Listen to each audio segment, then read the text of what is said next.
Hay verdades que uno solo entiende cuando se aleja de todo lo que conoce. Hay lugares en el mundo que no solo te cambian el paisaje, sino que te remueven el alma, te desarman las certezas y te obligan a volver a construirte. Para Daniel, un contador británico acostumbrado al pulso frenético de Londres, ese lugar tenía un nombre: Chile. Cuando el avión comenzó su descenso y la silueta majestuosa de la cordillera de los Andes, bañada por la luz dorada del amanecer, llenó la ventanilla, Daniel sintió una punzada de algo que no era solo emoción, sino una especie de premonición. A su lado, su hijo Lucas, de 8 años, tenía la cara pegada al cristal, con los ojos abiertos de par en par. «Papá, ¿eso es nieve de verdad?», preguntó con un hilo de voz.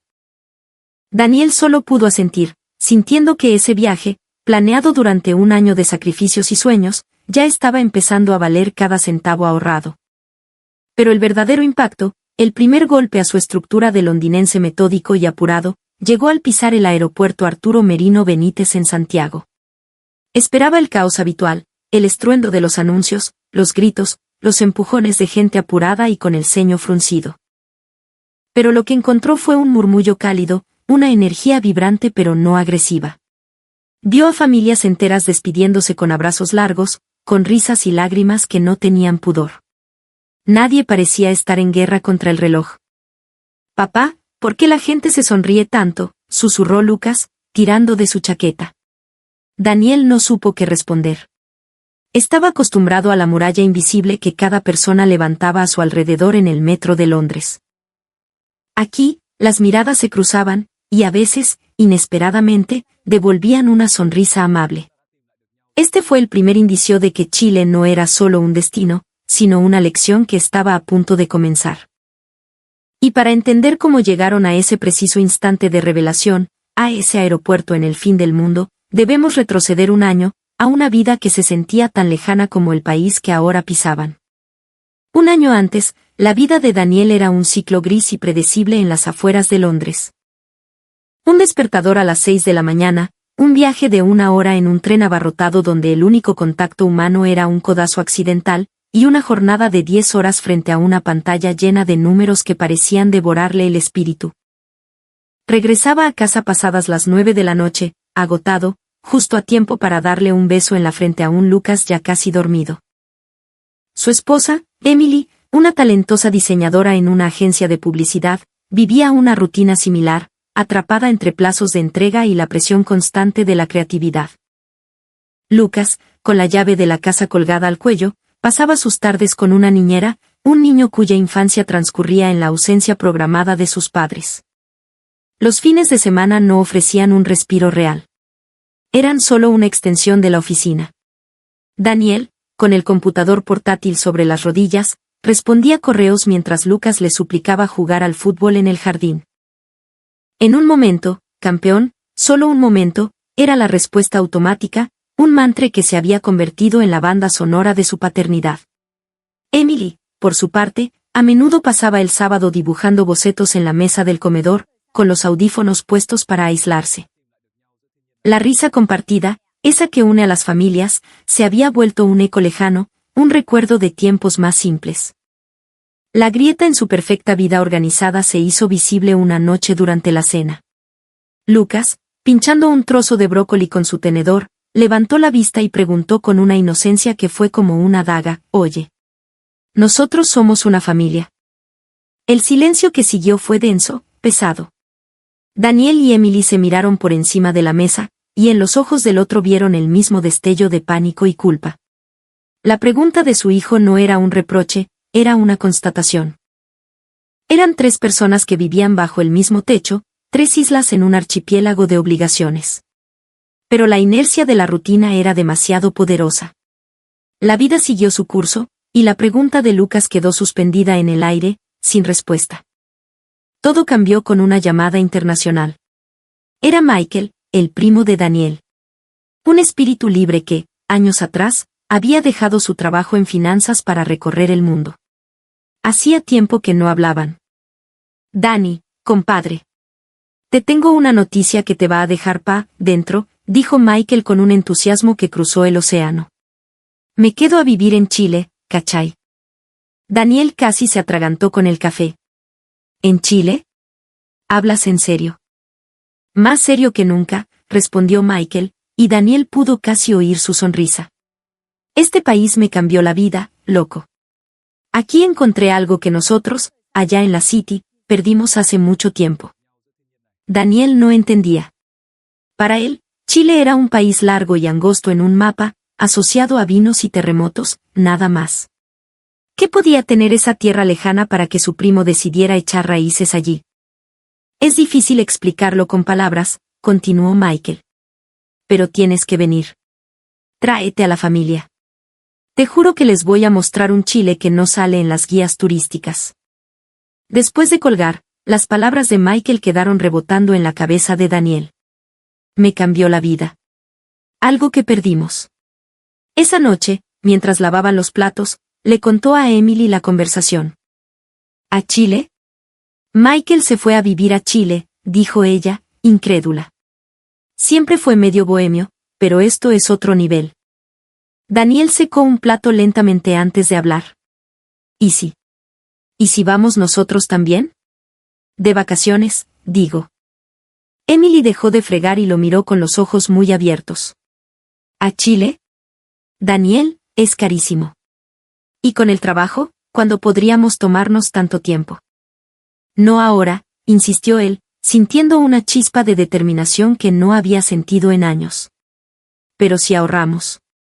Si nos ponemos una meta. En un año, quizás. Quiero que Lucas vea algo más que los parques de Londres. Y, no sé. Quiero entender qué es eso que encontró Michael. Lucas, que había entrado sigilosamente en la cocina para buscar un vaso de agua, escuchó la última parte. Sus ojos se iluminaron. A Chile. De verdad. Yo he visto vídeos de los moais en la isla de Pascua. La reacción de su hijo fue el empujón que Emily necesitaba. Una sonrisa, la primera genuina en mucho tiempo, se dibujó en su rostro. Bueno. Quizás tener un gran proyecto familiar no sea una mala idea, después de todo. Y así, con la imagen de una montaña nevada y la promesa de un primo aventurero, nació el Proyecto Chile. Al día siguiente, la vida de la familia comenzó a transformarse, no por un gran evento, sino por una suma de pequeñas decisiones. Se acabaron las cenas fuera y los cafés de especialidad de 5 libras cada mañana. Daniel empezó a llevar su propio termo al trabajo. Emily canceló su suscripción al salón de manicure. Los fines de semana de compras compulsivas se reemplazaron por paseos gratuitos por el campo. Al principio, se sintió como una camisa de fuerza. Pero luego, algo mágico empezó a suceder. Al no poder salir a comer, empezaron a cocinar juntos. Lucas, con un delantal que le quedaba enorme, lavaba las verduras. Emily, con su talento de diseñadora, creaba platos visualmente hermosos. Y Daniel descubrió un inesperado talento para la parrilla. Esos momentos, llenos de harina en el aire y risas espontáneas, se convirtieron en el nuevo corazón del hogar. Los domingos por la tarde, en lugar de estar cada uno en su pantalla, desempolvaron viejos juegos de mesa. La competencia por comprar la calle más cara en Monopoly era más feroz que cualquier negociación en sus respectivas oficinas. Lucas florecía. Se le veía más feliz, más conversador. Una tarde, mientras armaban un rompecabezas en el suelo del salón, dijo sin levantar la vista, «Papá, ahora pasas mucho más tiempo conmigo». A Daniel se le apretó el pecho. Sintió una punzada de dolor por todo el tiempo perdido, pero también una inmensa gratitud. Se dio cuenta de que el objetivo de ahorrar para el viaje se había convertido en un pretexto. El verdadero premio lo estaban recibiendo cada día, estaban redescubriéndose como familia. El dinero no era el fin, sino el medio que los había obligado a buscar la felicidad en las cosas simples. El año pasó volando, entre alcancías llenas y lazos familiares fortalecidos. La cuenta de ahorros creció, pero lo que más había engordado era su conexión. El día de partir, en el aeropuerto de Heathrow, la excitación era palpable. «Papá, mamá, ¿de verdad vamos a Chile?» «No lo puedo creer», exclamó Lucas, dando saltos de alegría. Daniel le revolvió el pelo, sonriendo. «Todo el esfuerzo valió la pena, campeón». Emily asintió, con una mirada brillante. Tengo mucha curiosidad por descubrir qué es eso tan especial que decía Michael. Mientras el avión despegaba y las luces de Londres se convertían en un tapiz titilante, Daniel pensó en silencio. ¿Qué encontrarían en ese país al otro lado del mundo? ¿Qué era Chile, esa tierra que había transformado a su primo? Tras 12 horas de vuelo, la voz del capitán anunció el inminente aterrizaje en Santiago. La aventura, la de verdad, estaba a punto de comenzar. Y así volvemos al principio, a la familia parada en medio del aeropuerto de Santiago, sintiendo el primer impacto cultural. En la fila de inmigración, Daniel observó fascinado. A pesar de haber cientos de personas, nadie se colaba. La gente mantenía una distancia respetuosa, conversando en voz baja. No había empujones, ni gestos de impaciencia. Era un orden orgánico, no impuesto. En Londres, una fila así sería un campo de batalla sutil por cada centímetro de espacio. El oficial de policía que revisó sus pasaportes los saludó con un «Bienvenidos a Chile» y una sonrisa que parecía genuina. No fue un saludo protocolario, sino una bienvenida real. Daniel, sorprendido, le respondió con un torpe «gracias» en español que había practicado en el avión. Pero la verdadera sorpresa llegó en la zona de retiro de equipaje. Las maletas que giraban en la cinta no lo hacían de cualquier manera. Todas estaban colocadas con las manillas hacia afuera, listas para ser tomadas con facilidad. Emily lo señaló con asombro. «Mira eso, Daniel. Alguien se tomó la molestia de ordenarlas para nosotros». Daniel buscó con la mirada y vio a un par de operarios del aeropuerto que, con una calma asombrosa, giraban cada maleta con cuidado antes de que llegara al público. Esa pequeña deferencia, ese gesto de consideración hacia un desconocido, le pareció un acto de una generosidad inmensa. Al salir del terminal, el aire los golpeó. No era necesariamente más limpio que el de Londres, pero era diferente. Era un aire cargado con el olor de la tierra seca y la presencia invisible de las montañas gigantes que custodiaban la ciudad. Lucas respiró hondo. «Papá, el aire huele a aventura». Daniel sintió exactamente lo mismo. No había bocinazos frenéticos. Los autos y buses fluían en un ritmo pausado, casi cortés. «Nunca he visto un tráfico tan civilizado», murmuró Emily, acostumbrada a la sinfonía de insultos y bocinas de las calles londinenses. Decidieron no tomar un tren, sino un bus de lujo para su viaje nocturno hacia el sur, hacia la región de los lagos. Era la opción que Michael les había recomendado para que sintieran el país. Al subir al bus, Daniel volvió a quedar perplejo. Los asientos, llamados salón-cama, se reclinaban casi por completo. Cada uno tenía su propia pantalla, una manta y una almohada. El interior estaba impecable. No había ni un solo papel en el suelo, ni un grafiti en las ventanas. «Papá, esto es mejor que un avión», exclamó Lucas, maravillado. Daniel recordó los trenes sucios y ruidosos de su país y asintió. El contraste era abrumador. Y lo más impactante era el comportamiento de los pasajeros. Nadie hablaba a gritos por teléfono. Unos leían, otros dormían, y muchos simplemente miraban por la ventana como el paisaje urbano de Santiago daba paso a los campos del Valle Central. Era un silencio respetuoso, un pacto no escrito de convivencia. Al día siguiente, despertaron con una vista que les cortó la respiración. El bus se deslizaba por una carretera rodeada de bosques de un verde intenso, y a lo lejos, imponente y perfecto, se erguía el cono nevado del volcán Osorno, reflejándose en las aguas azules del lago Yanquihue. «Es el monte Fuji de Chile», susurró Emily, conmovida. «Papá, es un volcán de verdad», gritó Lucas, presionando la cara contra el cristal. Daniel sintió una gratitud profunda. En ese momento, mirando esa maravilla de la naturaleza, supo sin lugar a dudas que haber venido a Chile había sido la mejor decisión de su vida. Llegaron a Puerto Varas, un pueblo encantador con una clara influencia alemana en su arquitectura, pero con un corazón inconfundiblemente chileno. Después de dejar sus cosas en una acogedora cabaña con vistas al lago, salieron a explorar, hambrientos. El hambre los guió a una pequeña picada, un restaurante modesto y familiar, de cuyo interior emanaba un aroma irresistible. No había una fila ordenada como en Japón, pero sí un ambiente de camaradería y bullicio alegre. Vamos a probar algo de aquí, propuso Emily. Entraron y fueron recibidos por la dueña, una mujer de sonrisa amplia y brazos fuertes. Con un español limitado y muchas señas, Daniel pidió lo que le recomendaron, pastel de choclo. A los pocos minutos, llegaron a la mesa 3 fuentes de greda humeantes. Dentro, una mezcla dorada y burbujeante. Lucas miró el plato con desconfianza. Daniel tomó una cucharada. La capa superior era una pasta de maíz dulce y cremosa, ligeramente tostada. Debajo, un sabroso relleno de carne, pollo, huevo duro y aceitunas, el famoso pino. La combinación de dulce y salado fue una explosión en su paladar. Fue una revelación. Un sabor a hogar, a comida hecha con tiempo y cariño. «¡Guau!», fue lo único que pudo decir. Emily probó un bocado y sus ojos se abrieron de asombro. «Esto es increíble. Y nos costó el equivalente a 10 libras por los 3». Lucas, animado por sus padres, probó un poco. Su expresión cambió al instante. «Papá, esto está súper rico. Quiero más». Ver a su hijo, normalmente tan quisquilloso con la comida, devorar un plato tradicional chileno, hizo que Daniel sintiera una alegría inmensa.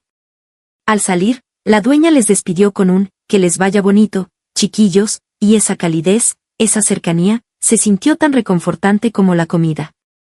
Al día siguiente, mientras paseaban por la feria artesanal de la Costanera, ocurrió un pequeño desastre. Estaban admirando unas figuras de lana de alpaca cuando Lucas metió la mano en su bolsillo y su cara se transformó. «Papá. Mi billetera. No está». El corazón de Daniel dio un vuelco. Le había dado a Lucas una billetera con unos 20,000 pesos chilenos, el equivalente a unas 20 libras, para que sintiera la independencia de comprar sus propios recuerdos. «Tranquilo, hijo. Piensa, ¿dónde la usaste por última vez?» En el puesto de los jugos naturales», balbuceó Lucas, con los ojos llenos de lágrimas. Daniel suspiró. En Londres, dar por perdida una billetera era lo normal. Regresaron sobre sus pasos, sin mucha esperanza. Pero al llegar al puesto de jugos, no podían creer lo que veían. La billetera de Lucas estaba sobre el mostrador, al lado de la máquina exprimidora. El vendedor, un joven con rastas y una sonrisa amable, los vio llegar. «¿Andaban buscando esto?», preguntó, levantando la billetera. «El niñito la dejó aquí. Se la guardé por si volvían». Daniel la tomó, atónito. La abrió. El dinero estaba intacto. Todo. Ni una sola moneda faltaba. Intentó darle una propina al joven, pero éste la rechazó con un gesto de la mano. «No, tranquilo. Haga lo mismo si le pasa a otro, no más. Así funciona la cosa». Emily tenía los ojos húmedos. «No puedo creer que exista un lugar así», susurró. Lucas abrazó su billetera contra el pecho, repitiendo «gracias, gracias». Daniel no olvidaría jamás esa lección.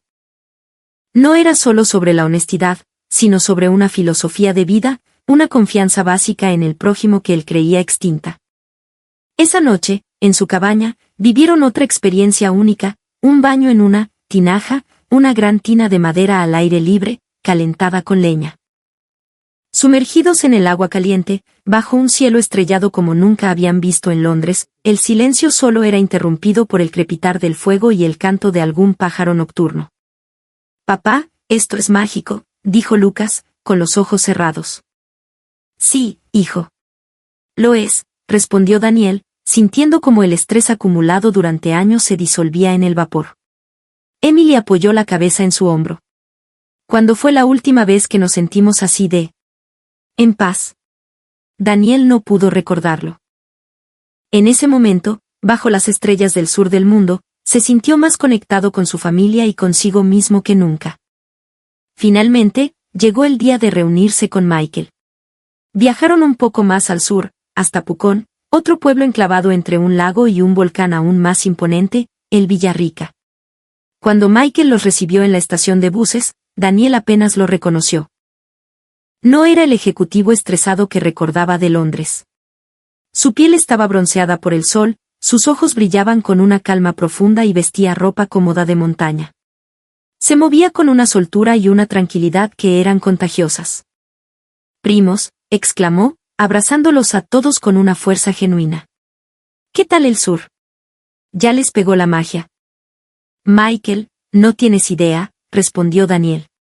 «Es abrumador. Todo. La gente, la comida, los paisajes. Ahora entiendo un poco por qué te quisiste quedar». Michael sonrió. «Un poco, dices.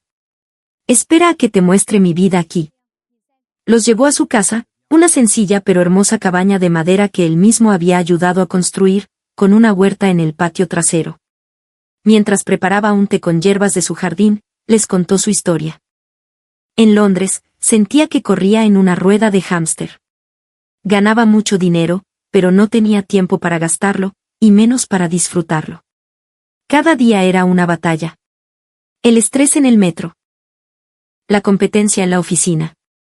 Me estaba enfermando el alma. Aquí es diferente. La gente valora más el tiempo que el dinero. Valoran una buena conversación, un asado con amigos, una caminata por la montaña. Aprendí que la verdadera riqueza no está en la cuenta del banco, ¿cachai? Emily le preguntó por la barrera del idioma. Michael se rió.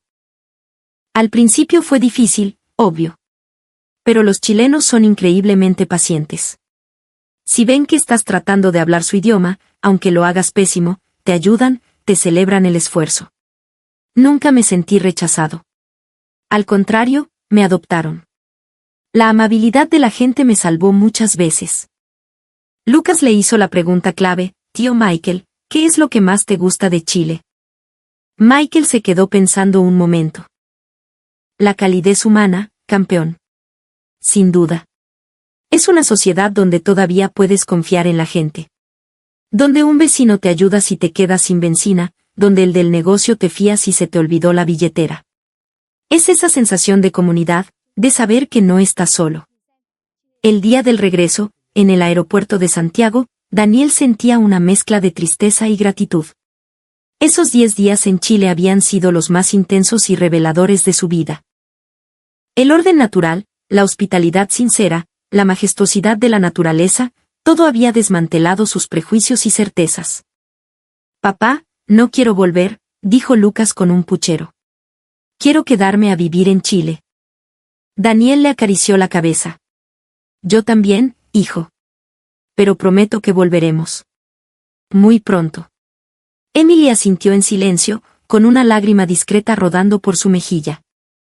El aterrizaje en Londres fue un golpe de realidad. El ruido, los rostros adustos, la suciedad del metro, la indiferencia de la gente. Todo lo que antes era normal, ahora le parecía insoportable. Durante las semanas siguientes, en medio de su rutina, la mente de Daniel viajaba constantemente a Chile. Recordaba el sabor del pastel de choclo, la vista del volcán desde la tinaja, la sonrisa del joven que le devolvió la billetera a su hijo. Y, sobre todo, recordaba el tiempo de calidad que había pasado con su familia. Una noche, le dijo a Emily: «Ese viaje me hizo darme cuenta de algo. Hemos estado usando el trabajo como excusa para posponer lo más importante, nuestra vida juntos». Emily lo miró y asintió. «Pienso lo mismo. En Chile recordé lo feliz que me hace simplemente estar con ustedes, sin distracciones». Lucas, abrazado al pequeño pudú de peluche que había comprado en el sur, hablaba de Chile todas las noches antes de dormir. Ver esa chispa en sus ojos reforzó la decisión de Daniel. Tenía que hacer cambios. No podía volver a la vida de antes.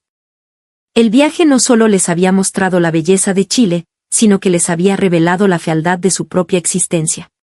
Les enseñó que el orden no necesita ser rígido, que la eficiencia no debe anular la amabilidad, y que la verdadera conexión humana es el tesoro más grande. Chile, con su geografía salvaje y su gente de corazón cálido, les había dado una respuesta a la pregunta que Lucas hizo un año atrás. Sí, eran una familia. Y ahora, gracias a ese rincón en el fin del mundo, sabían exactamente lo que eso significaba. Porque hay viajes que terminan cuando llegas a casa, y hay otros, como el de ellos a Chile, que es justo ahí donde realmente comienzan.